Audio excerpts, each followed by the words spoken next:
Mesdames et messieurs, bonsoir. Il est 20h sur les antennes de la télé Futur Média. C'est parti pour le sommaire de cette édition. C'est parti également pour 21 jours de campagne électorale pour les élections législatives. Dans les QG de certaines coalitions, c'était l'ambiance des grands jours. Tous souhaitent une campagne saine et sans violence. La tête de liste de la coalition Wattu Sénégal, attendue demain à Dakar, risque de différer son retour au pays. Selon le directeur des aéroports du Sénégal, les autorités aéroportuaires n'ont reçu aucune demande pour un certificat de navigation. Et puis le mauvais temps à Mbao, après les fortes pluies d'hier, la circulation est paralysée dans la localité. Les cris du cœur des populations à suivre dans ce journal. Voilà le sommaire de cette édition. Dans quelques instants, le développement.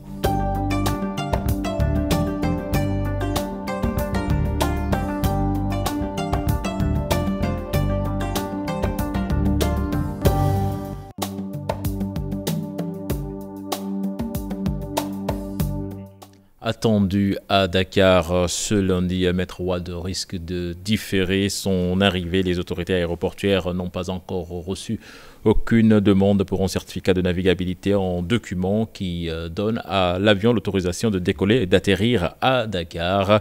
Une précision plus précisément du directeur des aéroports du Sénégal, Pape Mayel Diop, que je vous propose d'écouter dans cet élément signé d'Issa Prera et Ababakar Kamara. Les autorités aéroportuaires n'ont pas encore reçu aucune demande pour un certificat de navigabilité sur un quelconque avion qui transporterait Maître Wade. L'assurance est de Pape Mayel Diop, le directeur général des aéroports du Sénégal, estime que l'opposition cherche un prétexte après avoir commis des erreurs. Je vous dis à ce jour, et je parle sous le contrôle de l'aviation civile, aucune demande n'a été déposée jusqu'au vendredi à 20h. Et le DG n'était pas tenu à son bureau. Maintenant, si vous voulez maintenant qu'on transgresse les règles, qu'on puisse recevoir une demande le lundi et le traiter le lundi, ce n'est pas possible. Ils savent qu'ils ont commis des erreurs et maintenant ils veulent tromper les Sénégalais. Et c'est dommage qu'on en arrive là dans ce pays. Et tout ça, il y a des relents politiques.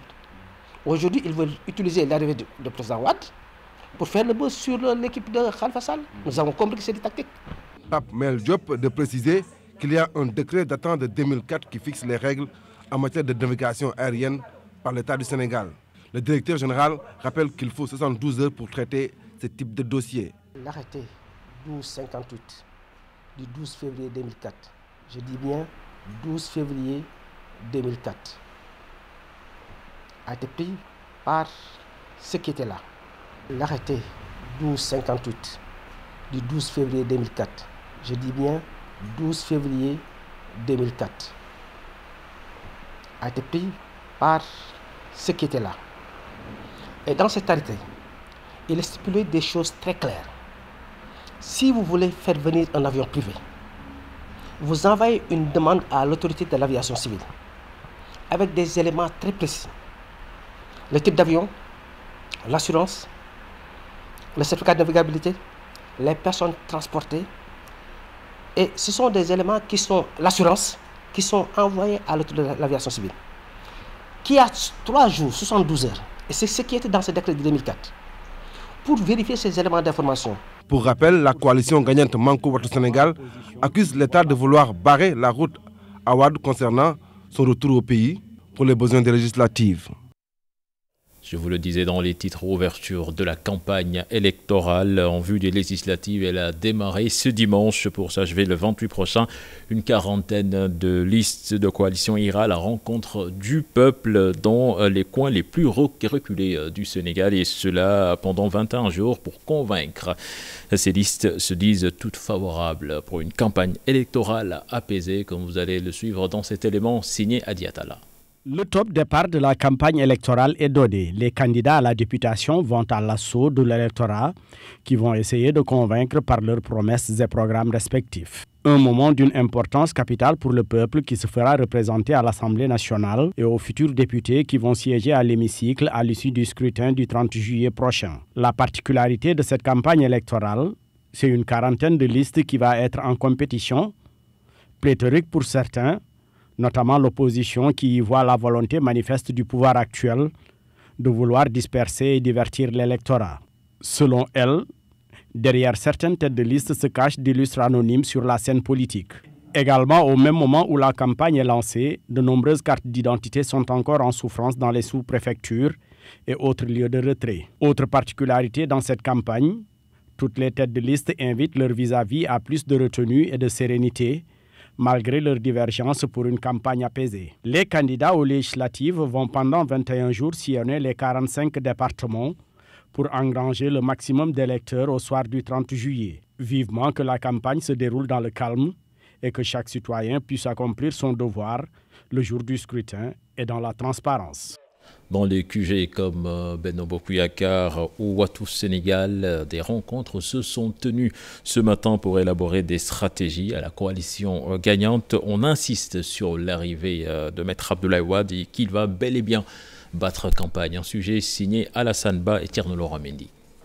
Timidement, ça démarre ici à la permanence du Parti démocratique sénégalais. C'est la mise en place d'envoi des véhicules dans les différentes zones, les t-shirts, tout le matériel électoral.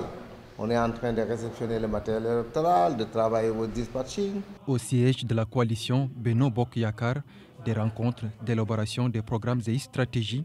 C'est d'expliquer aux Sénégalais les politiques publiques qui ont été conduites par l'État et le régime de Benno Bokk Yakaar sous la direction de son président Macky Sall jusqu'à présent. Tout un tas de programmes prévus par les uns et les autres. La coalition gagnante Wattu Sénégal prépare une assemblée générale d'accueil de sa tête de liste, mais déjà une polémique s'est installée.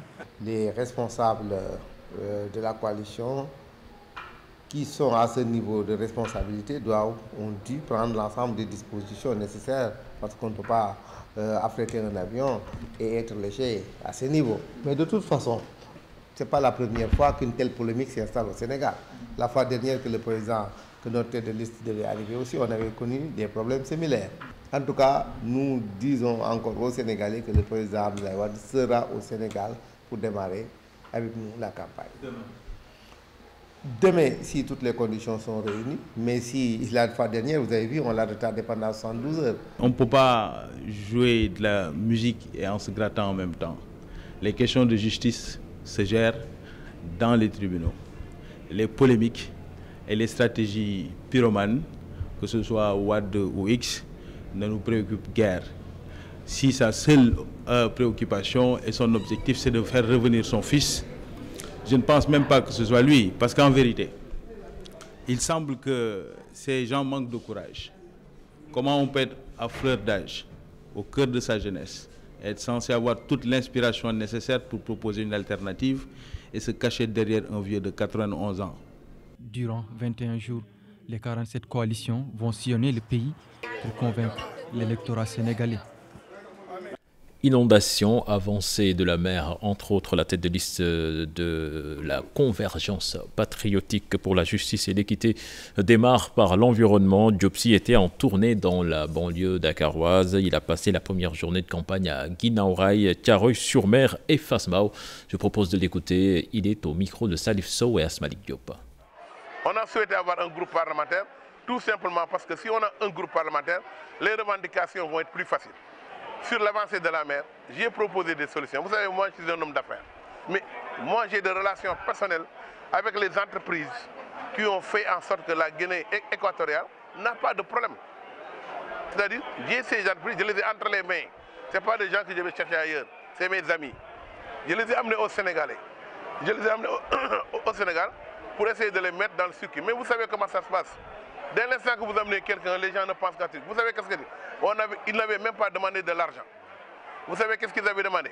En disant, on va faire en sorte qu'on va stopper l'avancée de la mer, mais en le stoppant, on crée des terres supplémentaires. Et l'ensemble de ces terres supplémentaires, l'État n'a qu'à prendre une partie et nous on prend une partie. On ne demande pas d'argent à l'État. L'État ne paie rien, il règle son problème d'avancée de la mer, il gagne des terrains nouveaux. Et pourtant les gens me l'ont refusé. Donc aujourd'hui, je ne peux pas dire qu'on n'a pas de solution. C'est une solution que j'ai déjà proposée à l'État et que l'État n'a pas acceptée. Qu'est-ce que vous voulez que je fasse? Maintenant, si vous avez un groupe parlementaire, ce serait plus facile. Si vous regardez, Thiaroye est presque collé à la mer. Comment vous pouvez expliquer que Thiaroye soit inondé? Or, il suffit tout simplement de mettre une canalisation pour que l'eau parte directement à la mer. C'est inexplicable. Quand on a voulu le faire, il a fallu des autorisations. On nous a dit, vous n'avez pas le droit de le faire. Puis à Saint-Louis, la tête de liste de la coalition Sénégal-Kanam veut s'investir à fond pour avoir au moins 2 députés à l'Assemblée nationale. Pour Atoumane Gueye, responsable de la coalition, la vieille ville mérite plus de considération. Je propose de l'écouter. Il est interrogé par Ousseynou Diop et Habib Seck.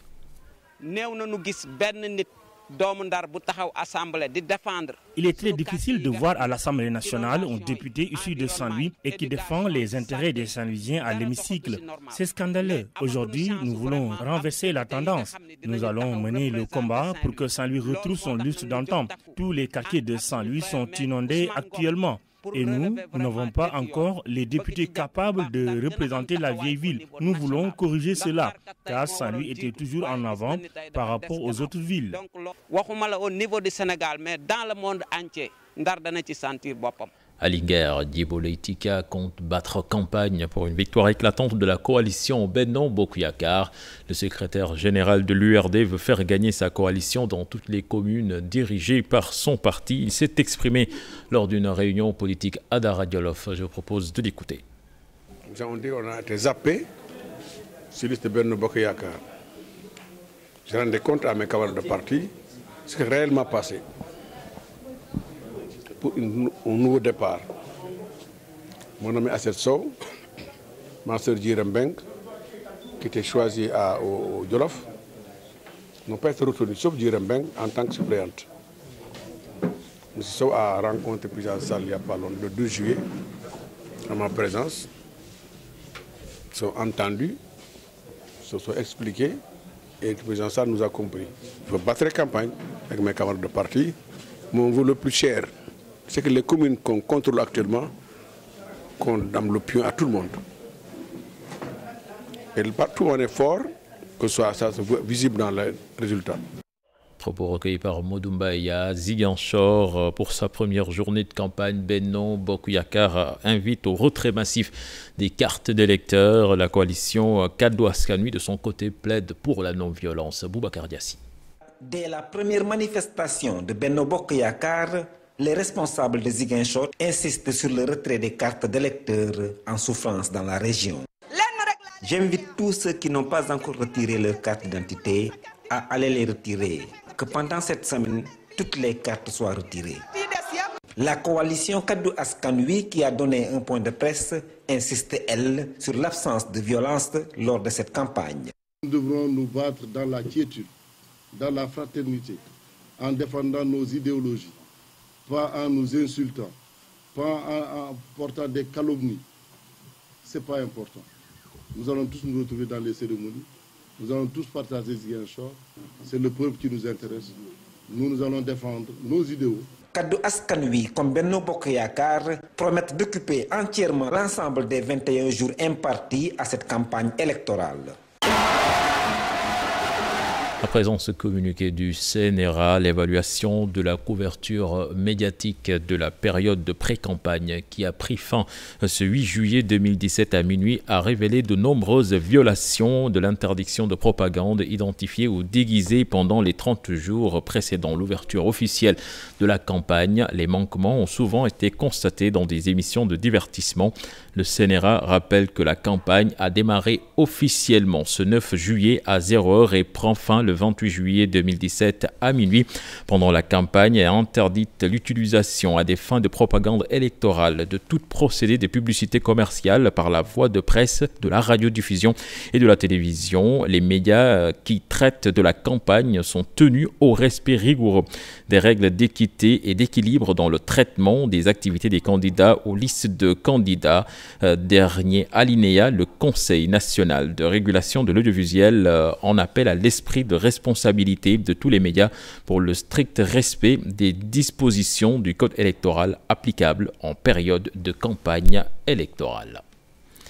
Nous parlons de toute autre chose. Avec le calvaire des populations de Mbao, après les fortes pluies de ce samedi, la circulation est complètement paralysée. Automobilistes et piétons sont obligés de faire de grands détours pour vaquer à leurs occupations. Je vous propose de suivre la réaction de quelques populations au micro de Salif Sow et Asmalik Diop. là, on est à Grand Mbao pour l'instant. Nous sommes des transporteurs et des Sénégalais, citoyens sénégalais. Devant vous, vous voyez là, il y a de l'eau qui est stagnée. Il y a presque 2 jours. On n'a que 2 pluies qui sont tombées au niveau de Grand Mbao. Et au niveau de la mairie, c'est en face de la mairie, à l'intérieur de la mairie, que l'eau est stagnée. Et pourquoi que ils ont dit que, d'après ce qu'ils ont dit qu'il y a un tuyau qui se trouve derrière le truc ferroviaire. C'est déjà cassé. Et en ce moment, on a de sérieux problèmes pour travailler. Et ils sont en train de dire, on a un plan émergent. Et que faire l'État dans tout ça? Et regardez, vous avez des camions qui passent, qui n'arrivent même pas à passer. Il y a des voyageurs qui quittent de loin pour venir. La mairie, elle est inondée. Mais ils n'ont même pas les moyens pour faire sortir l'eau qui est à l'intérieur de leur mairie. Ils ont brûlé des pneus. On peut brûler des pneus. Bon, nous demandons seulement, étant citoyens sénégalais, que l'État soit en face de cette eau. Et l'eau là est stagnée et ce n'est pas bon pour la santé, ni pour les organes des voitures, ni pour autre chose. Nous, on demande que l'aide de l'État, rien que, surtout aux sections du transporteur routier. Les charretiers sont eux qui transportent les habitants de Mbao à 100 francs, en collectant 100 francs par personne. Et 100 francs par personne est égal à combien? Et ça, il n'y a pas d'assurance, il n'y a rien. Et que faire l'État, que l'État sert en dessous? Les motos Jakarta accusés d'être à l'origine des accidents, de la majorité des accidents même, dans la région de Sédhiou, raison pour laquelle ils viennent de bénéficier d'une formation ainsi que des casques et des gilets d'identification. Les détails avec notre correspondant sur place, Bakary Conté. Ils sont au total 400 conducteurs de moto Jakarta formés au respect du code de la route. Après la formation, ils ont été équipés par le MAS. Cette nouvelle cohorte fait suite aux 2 premières et nous avions l'intention de nous arrêter en fait à 200, c'était ça l'objectif premier. Mais suite aux 2 premières cohortes, il y a eu un engouement tel que nous étions obligés effectivement de répondre aux autres sollicitations. On ne pouvait pas former et équiper 200 conducteurs de moto Jakarta et que derrière, il y a encore à peu près le même nombre et même plus. Et c'est pour ça que donc j'ai décidé de refaire la même chose, la même formation. Depuis un certain temps, on constate la rareté des accidents à Sédhiou, selon Hassan Dramé. Depuis notre formation du premier passage avec le mouvement Action Solidaire, on a tenu une formation de 2 jours. Donc depuis lors, il y a moins d'accidents, ça veut dire que les conducteurs commencent à appliquer normalement le code de la route. Ce qui a été appris lors de la formation, je vois vraiment que ça commence à s'appliquer sur les routes parce qu'actuellement, il y a moins d'accidents. Il y a moins d'accidents dans les routes de Sédhiou, vraiment. Moi, personnellement, avant de venir ici pour la formation, il y a beaucoup de choses concernant le code de la route que j'ignorais. Mais au terme de la formation, ce qu'on devait apprendre pendant 2 mois, on l'a appris en 2 jours. Donc ça, c'est très bénéfique pour nous, moi personnellement. Après Sédhiou, les communes de Médina Wandifa, Goudomp, Bunkiling, Bignona, entre autres Kolda, sollicitent cette formation pour enfin éliminer les accidents. Nous allons à présent parler de culture dans ce journal. Tout d'abord le Bokot. Une danse diola à l'honneur au terrain de Fass. C'est pour les besoins de l'initiation de plusieurs centaines de personnes originaires du Mandingan, localité située dans le département de Bignona. Là-dessus, nous écoutons les explications de Yaya Badjian, des organisateurs. Il en parle au micro de Chartidiane John et Younous Diatta. Le nombre de Sunkosi pour le bois sacré, on ne peut pas compter. On ne peut pas compter parce que nous qui sommes ici à Dakar, on fait plus de 10 000. Il y a nos parents qui sont expatriés là, qui sont de la diaspora, qui vont regagner dans 2 semaines. Et ceux qui sont implantés dans les différents centres urbains au Sénégal. On ne peut pas compter. C'est la culture diola. Et nous gardons jalousement cette culture diola. La dernière édition a eu lieu en 1979. Ça fait facilement 39 ans maintenant. Ça fait 39 ans maintenant. De Hassan Boroko Mané, il y retrace le destin particulier de Hamifa Simone Mané, une jeune balante, une sorte d'incursion dans l'univers culturel de ce peuple à travers l'histoire du combat de l'héroïne. La cérémonie de dédicace s'est tenue ce samedi, compte rendu signé d'Issa Prera et Modou Diop. Dans ce second roman, l'auteur revient sur des pans importants de la culture balante, peuple de refus et de droiture, deux valeurs que l'héroïne du livre a incarnées au fil des pages de sa vie. Hamifa Simone Faye, de par sa trajectoire sinueuse, de l'école primaire à sa réussite sociale et politique, dessine la difficulté des femmes à s'émanciper dans une société dominée par les hommes. Hamifa Simone Faye, c'est l'héroïne du roman. Et je pense que nous, Balantes, nous sommes éduqués, façonnés avec certaines valeurs. Et ce sont ces valeurs-là que je vais faire ressortir à la face du monde, aux Sénégalais, parce que ces valeurs-là, je pense que c'est des valeurs du Djom, du Kersa. Un roman, une fiction certes, mais pour l'auteur, il y a un appel à lancer. Ansou Boroko Mané estime que l'héroïne du livre peut servir de référence aux jeunes filles balantes. Le message que je voudrais adresser surtout aux étudiantes, elles ne doivent pas baisser les bras. Elles sont capables de transcender, elles sont capables d'aller où leurs sœurs, Serer, Bambara, Wolof sont arrivées, le balante ou la balante est capable d'y arriver. Il suffit d'avoir de la conviction. Le sang de mon peuple, c'est aussi un plaidoyer pour la morale et la démocratie. Puis l'artiste Niga Massa, appelé l'enfant du Nil, avec des textes engagés, axés sur le panafricanisme. Il est allé à la rencontre du public européen et à Paris, il a rencontré notre correspondant sur place, Ibrahima Kamara. Je suis le magicien et le chirurgien des mots, à qui on a confié l'art de décrire les mots, pour apaiser douleur et les cris des mômes. C'est dans cette mythique salle du New Morning au cœur de Paris que s'est produit Niga Massa.